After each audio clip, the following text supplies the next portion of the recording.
Hello, Soberinos, and welcome to this week's Friday Fix. Today, I'm responding to Esther's question about how long it takes before you get to that better place. Esther has described that at the time of posting, she was 7 weeks sober and was struggling more after doing her first month than she was during the first month.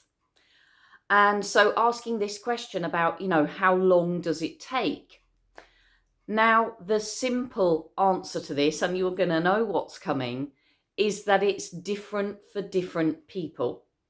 So I can give you my example, which is when I first stopped drinking, in that first month, up to 2 to 3 months of living my life sober, I felt amazing. I felt wonderful almost straight away. After the first week or two, almost straight away. I felt great. I was going out and meeting people during the day. I was hangover free. I had this rush of energy. I just felt great. I was really enthusiastic. I was motivated.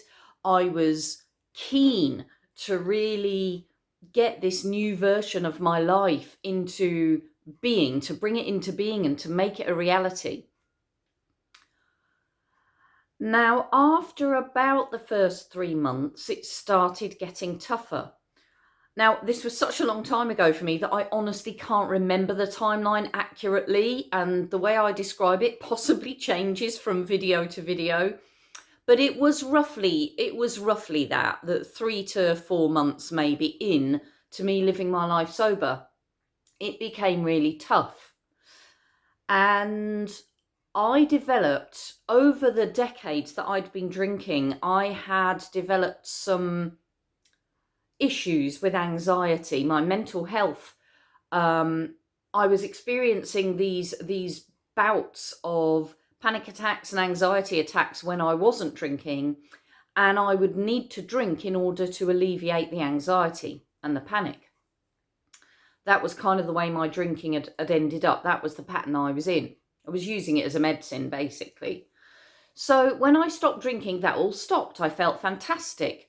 3 or 4 months into living my life sober, it was, and Esther, you described this really well, it was as if my brain, the unconscious part of my brain, recognized that this was real, that this was really happening, that it was a reality that I wasn't going to be using alcohol again.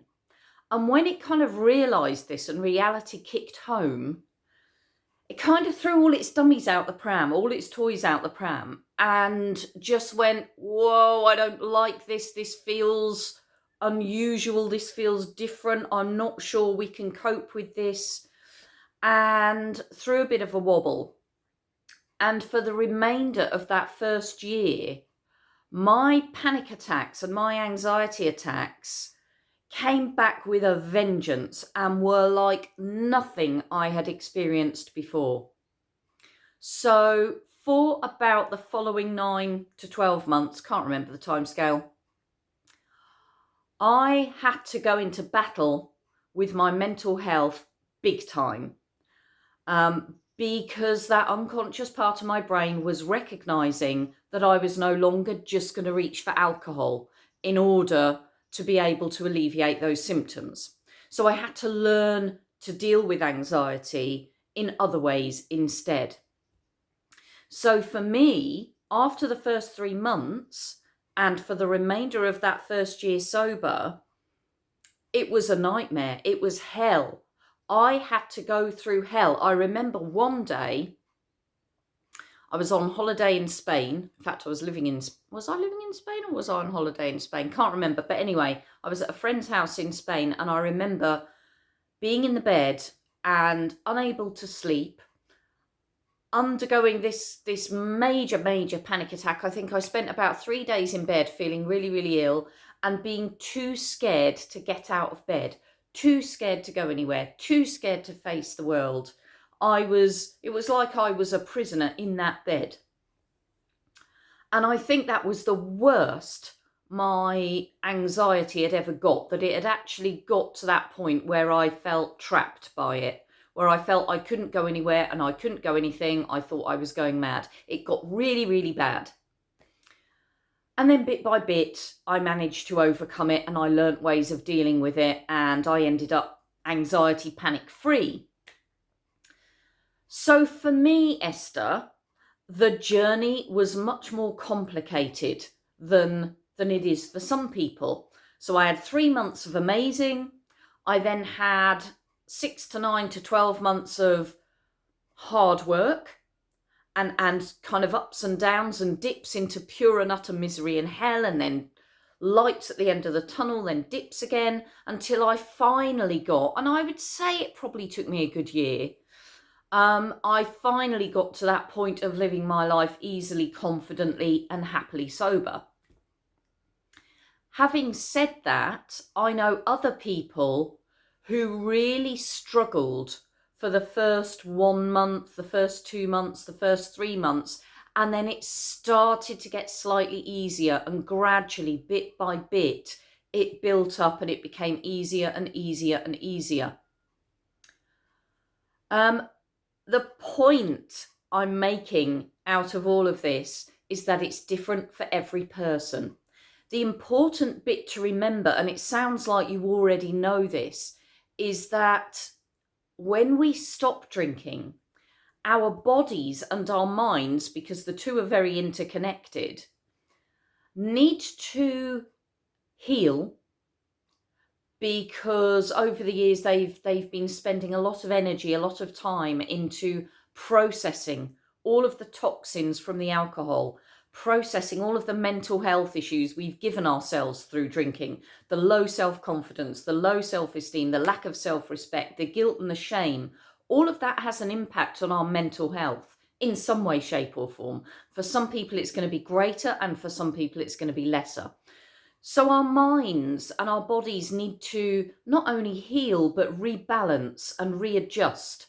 For some people, that means they might go through a month or so of headaches, exhaustion, depression, lethargy, not wanting to go anywhere or do anything or see anyone, getting out of bed, having a shower, getting dressed can seem like a massive hurdle to overcome. For other people, it might be more mental. It might be, actually that was quite mental, what I just described, but it's going to be different for different people. Some people are going to experience more physical effects. Some people are going to experience more mental effects. Some people are going to experience a combination of the two. And for some people, they are going to have a kind of fairly linear journey where they start off feeling rubbish, and as each week progresses, it gets easier and easier and easier. Other people are going to find that they start feeling wonderful, and then it's going to dip, and then they have to work at getting better. Other people are going to find that it dips up and down. Your journey along that path is going to be unique to you, and it's going to depend on what your body and what your mind are having to deal with as they rebalance, as they readjust.